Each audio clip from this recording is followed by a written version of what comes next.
بسم اللہ الرحمن الرحیم۔ السلام علیکم ورحمۃ اللہ وبرکاتہ۔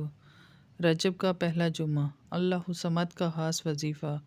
آج میں آپ کے ساتھ جمعے کے دن اللہ صمد کا خاص وظیفہ شیئر کر رہی ہوں۔ اس عمل کی برکت سے اللہ آپ کے گھر سے رزق کی تنگی کو ختم کر دے گا اور آپ پر رزق کے بند دروازے کھول دے گا انشاءاللہ۔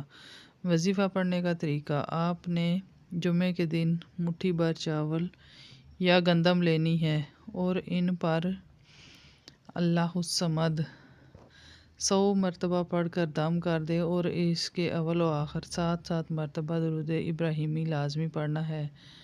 جب آپ عمل مکمل کر لیں تو جس گندم یا چاولوں پر آپ نے یہ عمل کیا ہوگا اس کو دوبارہ اسی گندم میں ڈال دینا ہے، یا اگر چاولوں پر کیا ہے تو دوبارہ چاولوں میں ڈال دینا ہے۔ اس عمل کو آپ نے صرف ایک ہی دن کرنا ہے اور یہ عمل آپ کسی بھی جمعے کو کر سکتے ہیں۔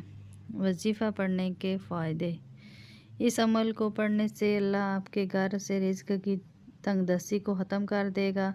رزق بارش کی طرح برسے گا، پورے سال آپ کے گھر سے رزق ختم نہیں ہوگا۔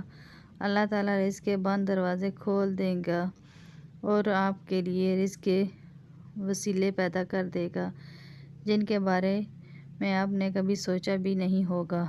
وظیفے کے متعلق ضروری باتیں: وظیفے کو پورے یقین کے ساتھ کرنا ہے، جیسے بتایا ویسے ہی پڑھنا ہے۔ وظیفے کو خود بھی لازمی کریں اور صدقہ جاریہ کی نیت سے دوسروں کے ساتھ بھی ضرور شیئر کریں۔ جزاک اللہ۔ ویڈیو اچھی لگی ہو تو اسے لائک کریں۔ مزید اس طرح کے ویڈیو دیکھنے کے لیے ہمارے چینل کو سبسکرائب کریں۔ السلام علیکم ورحمۃ اللہ وبرکاتہ۔